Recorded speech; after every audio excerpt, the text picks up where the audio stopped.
네, 안녕하세요. 저는 수학을 가르치는 정현수입니다. 만나서 반갑습니다.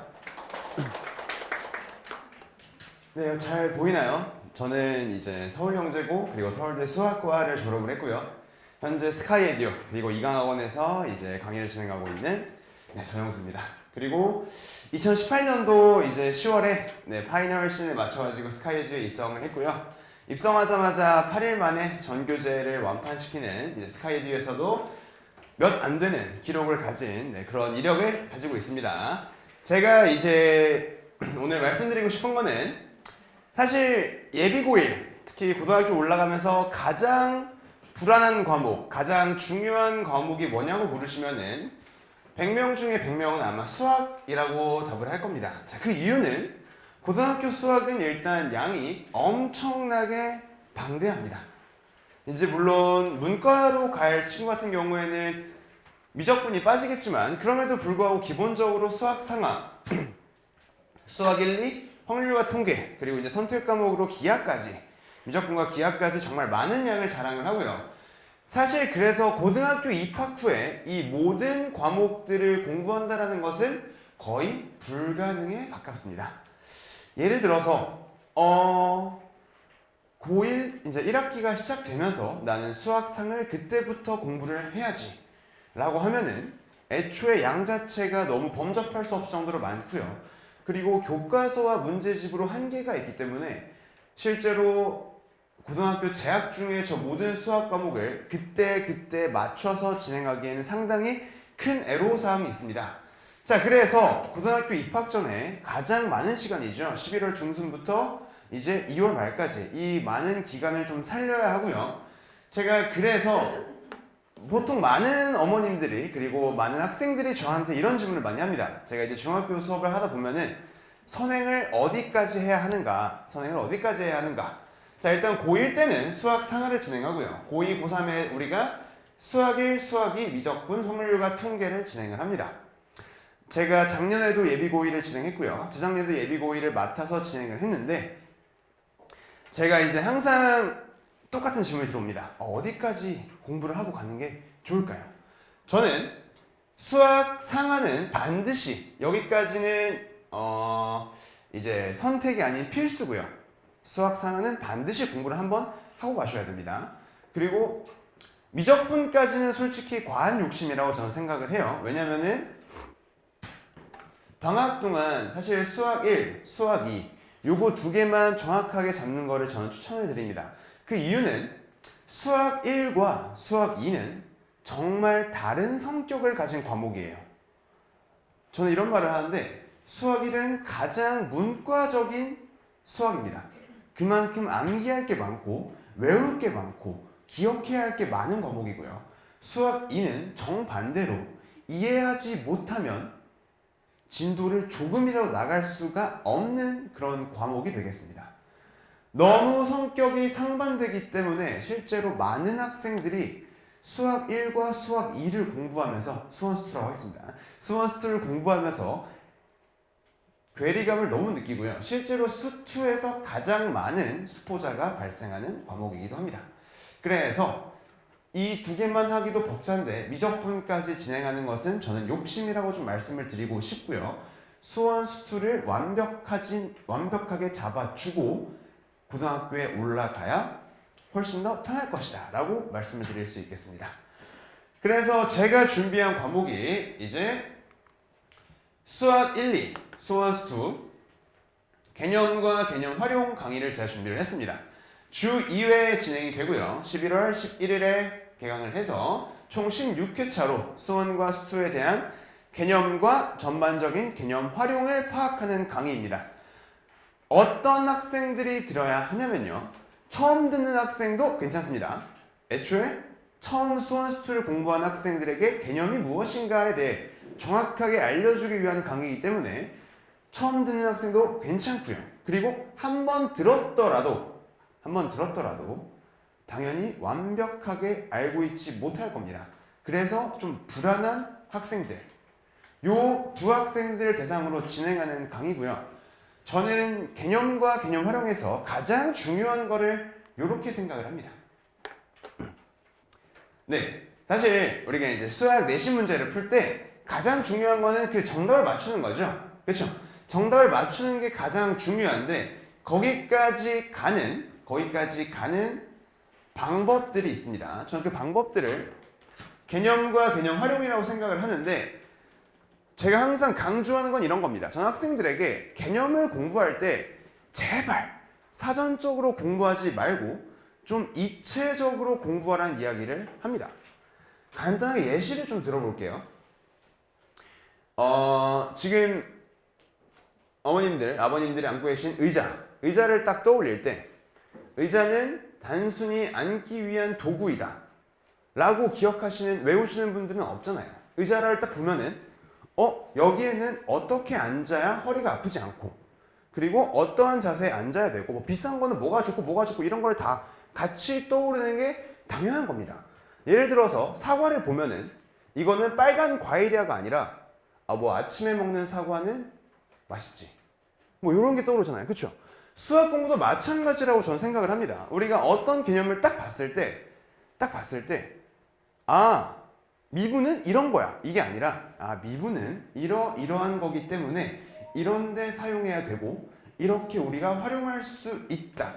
저는 항상 학생들에게 이걸 강조해요. 실제로 이 부분이 잘 강조받은, 잘 기억된, 입력된 학생들은 나중에 심화 문제를 풀 때도 비교적 수월하게 접근을 할 수가 있고요. 요거는 제가 3, 4년간의 데이터를 통해서 입증할 수 있는 그런 내용입니다. 저는 그래서 항상 단순한 개념에서 끝나는 게 아니라 이 개념이 무엇이고 어떻게 활용해야 되고 요거에 대한 폭넓은 이해와 활용법을 같이 이제 진행을 합니다. 그 다음에 제 강좌의 두 번째 특징은 문어발식 개념 묻기인데 문어발식 개념 묻기라는 건 이런 거예요. 최근 트렌드가 어떠냐면은 모든 내신에서 까다로운 문제들이 하나의 개념에 대한 하나의 문제가 아닙니다. 뭐 예를 들면은 원의 방정식에서만 문제가 나오는 게 아니라 원의 방정식과 직선의 방정식을 두 개념을 융합해서 문제가 등장을 합니다. 자, 그렇기 때문에 최근 트렌드가 이제 여러 개념에서부터 조금씩 약간 뷔페처럼 뽑아서 하나의 문제를 만들기 때문에 반드시 개념과 개념 간의 그 연결고리를 정확하게 알고 있어야 됩니다. 제가 그래서 저는 첫 번째 개념에 대한 좀 폭넓은 접근법과 두 번째 그래서 여러 개념들을 묶을 수 있는 걸 바탕으로 강의를 진행하고요. 실제로 이거 두 개가 되는 친구들은 나중에 심화 문제를 풀 때 전혀 어려움을 가지지 않습니다. 요게 더 나아가면 나중에 수능 문제를 풀 때도 최근 이제 수능 문제가 좀 어려워지고 있는데 수능 문제, 모의고사 문제를 너무 먼 얘기긴 하지만 모의고사 문제를 풀 때도 킬러 이하의 준킬러 문항의 쉬운 접근법을 가질 수 있는 원동력이 요 두 개가 되겠습니다. 네, 요렇게 이제 저는 수원과 수투 강의를 진행을 할 거고요. 아마 좀 이런 걱정이 되시는 분들이 있을 겁니다. 수원과 수투를 공부하다 보면은 혹시 지금까지 공부해온 수학 상하를 까먹지는 않을까? 원래 이제 인간은 망각의 동물이라고 여러 가지를 배우다 보면은 나머지를 좀 까먹기 마련이죠. 그래서 제가 이제 수학 상하, 심화 문제풀이 강의를 준비했습니다. 11월 16일, 잘못 나왔네요. 토요일에 이제 개강을 하는 강의고요. 주 1회, 총 16주, 즉 방학 끝까지 진행하는 강의가 되겠습니다. 네, 대상자가 설명이 나와 있는데 요거는 수학 상하, 이제 개념과 개념 활용이 끝난 친구들을 대상으로 하고요. 문제풀이에 좀 초점을 맞춘, 즉 내신 심화 문제에 초점을 맞춘 강의가 되겠습니다. 일단 뭐 대표적으로 학교별로 좀 다르지만 휘문고 같은 경우에는 이제 평가원 모의고사 변형 문제를 정말 많이 씁니다. 실제로 많은 학교에서 평가원 모의고사 문제 변형을 많이 쓰기 때문에 저는 보통 두 가지 평가원 모의고사와 그리고 이제 뭐 심화교재, 블랙라벨이라던가 일품 이런 것들에서 뽑은 문제들 마지막으로 제가 만든 문제들로 일단 문제풀이를 진행을 하고요. 자, 요거는 실제로 테스트를 보고 이제 입반이 결정됩니다. 제가 직접 만든 수문제 테스트를 통해서 적정선 이상의 점수를 받은 친구들을 대상으로 진행을 하는 강의고요. 문제풀이에서도 마찬가지로 제가 강조드릴 게 두 가지가 있습니다. 네, 첫 번째는 너무 당연한 얘기지만 시간 관리입니다. 네, 저는 이거를 시간 관리를 저는 제 수업을 처음 듣는 친구들부터 처음 듣는 날 첫 시간부터 강조를 해서 끝까지 갑니다.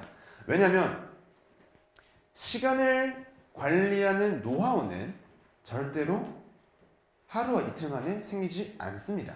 무슨 얘기냐면 직보에서 직보를 한답시고 직보에서 너 시간 관리하는 거 알려줄게 해도 말짱 도루묵이에요.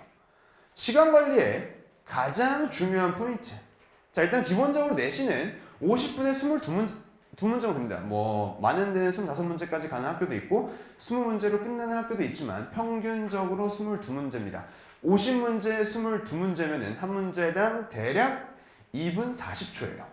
대략 2분 40초입니다. 자, 그런데 제가 넘어와서 지난 시간이 2분 40초 정도 될 거예요. 그 말은 뭐냐? 말 그대로 눈 깜짝할 시간 만에 문제를 풀어야 한다는 얘기입니다. 실제로 어려운 문제가 있기 때문에 쉬운 문제들은 1분 이내로, 그리고 어려운 문제들을 5분 이내로, 여기서 제일 중요한 건 까다로운 문제들을 3분 이내로 풀 수 있냐 없냐입니다. 사실 쉬운 문제 1분 이내로 푸는 거는 문제만 열심히 풀어도 어느 순간 됩니다. 그리고 어려운 문제는 원래 문제가 어렵기 때문에 괜찮습니다. 가장 중요한 거는 까다로운 문제들, 애매한 난이도의 문제들이죠. 한 20문제 난이도로 치면 한 5, 6등 정도 하는 문제들을 빠르게 푸는 게 중요하고요. 거기서 가장 중요한 것은 간결풀이입니다. 저는 실제로 이번 스카이에듀에서 수능 대비 간결기출, 간결풀이라는 강좌를 직접 진행을 했었고요. 제가 제일 자신 있어 하는 게 간결풀이입니다. 그런데 이게 또 앞이랑 연결이 돼요. 제가 아까 말씀드렸던 그 개념에 대한 폭넓은 이해와 개념과 개념을 묶을 수 있으면 당연히 풀이가 간결해질 수밖에 없습니다. 왜냐면 내가 이 문제를 푸는데 이러한 개념을 쓰면 되겠구나. 이게 첫 번째거든요. 자, 그렇기 때문에 저는 이 개념을 바탕으로 간결한 풀이를 첫날 만나는 순간부터 주입을 할 겁니다. 지금부터 연습해야 계속해서 자기 것으로 체화시킬 수 있기 때문이죠. 자, 두 번째는 이제 심화 문제를 풀 때 두 번째로 중요한 것은 가장 중요한 거라고 했네요. 가장 중요한 것은 연결고리입니다. 네, 연결고리가 무엇이냐면 아까 말했던 얘기의 연장선인데 말 그대로 내가 이 문제를 여기까지 풀었으면은 어떠한 개념 하나를 써가지고 여기까지 풀었으면은 그 다음 과정으로 넘어가야 됩니다. 모든 심화 문제는 원 스텝으로 끝나지 않아요. 그냥 이렇게 띡 하고 끝나는 게 아니라 이렇게 한번 풀고 그 다음 풀고 그 다음 풀고 스텝 1, 2, 3로 진행이 됩니다. 자, 요거는 이제 학생들마다 좀 다릅니다. 뭐가 다르냐면은 잘 몰라 하는 부분이 달라요. 누구는 학생 A는 나는 미분이 너무 어려워서 잘 안 되네. 학생 B는 그래 난 적분이 어려운데 이런 친구들이 있습니다. 자, 그렇기 때문에 이 부분은 실제로 공부를 좀 많이 한 친구들이면 당연히 어려워하는 부분이 다를 수도 있습니다. 자, 그렇기 때문에 첨삭을 통한 개인 지도를 바탕으로 학생들 개인별로 이제 부족한 점을 제가 완벽하게 잡아줄 겁니다. 즉 간단하게 요약하면 두 가지예요. 첫 번째, 간결한 풀이는 모두에게 전파한다. 두 번째, 그러면은 각 학생별로 부족한 점을 콕콕 집어서 첨삭을 통한 개인 지도로 진행한다. 이렇게 두 가지가 되겠습니다. 네, 이렇게 두 가지가 될 거고요. 요 간결한 풀이와 첨삭이 정말 큰 효과를 발휘할 것이라 감히 말씀드릴 수 있겠네요. 자, 이제 마지막은 현장 수업 관리법입니다. 네, 제가 이제 학원에서 이제 강사 일을 한 지 한 4년 정도 됐는데 4년 동안 매번 항상 지켜오던 이제 관리법이고요. 스텝 1, 2, 3, 4, 5. 네. 제 영어가 좀 약해서. 네, 첫 번째는 이제 질의응답. 수업 시간이 6시부터 9시 반까지면은 항상 저는 30분 전에 도착을 합니다. 자, 그래서 지난주 수업에 대한 질의응답. 요건 이제 반드시 할 필요는 없고요. 모르는 게 있으면은 일찍 와서 질문을 하면 된다라는 이야기입니다. 자, 두 번째는 테스트고요. 매주 테스트를 실시하고 분석표와 성적표. 네, 성적표는 말 그대로 성적표고요. 분석표는 이런 겁니다. 이러한 유형, 이러한 타입의 문제에 우리 아이가 약하구나. 이런 걸 제가 분석해서 그래서 제가 이 부분을 조금 더 관리하겠습니다. 관리했더니 실제로 2, 3주 후에는 많이 나아졌습니다. 까지 보여드릴 수 있는 게 분석표입니다. 세 번째는 현장 과제 피드백이고요. 네 번째는 수업. 마지막으로 다섯 번째는 수업 후의 질의응답. 제가 항상 수업을 9시 반에 끝내는 이유는 10시에 끝내면 질문을 못 받아줍니다. 10시에 끝내면 위험하기 때문에 질문을 받아줄 수가 없고요. 9시 반에 끝내고 10시까지 언제나 편하게 질문할 수 있게 이렇게 진행을 하겠습니다. 네, 여기까지가 이제 제가 준비한 자료고요. 네, 저는 실제로 예비 고일에 있어서 좀 그런 걸 항상 강조하고 싶어요. 수학 공부를 열심히 하는 건 좋은데 많이 하는 건 좋고요. 저는 저를 만나서 되게 좋은 방향으로 수학이란 게 이렇게 공부하는 거구나, 이렇게 이해하는 거구나, 요거를 지금 정말 배워두면은 사실 고등학교 3학년 동안 정말 걱정할 필요가 없습니다. 이렇게 제가 말씀드리고 싶고요. 네, 여기까지 하고 마무리하겠습니다. 저는 수학 강사 정영수입니다. 감사합니다.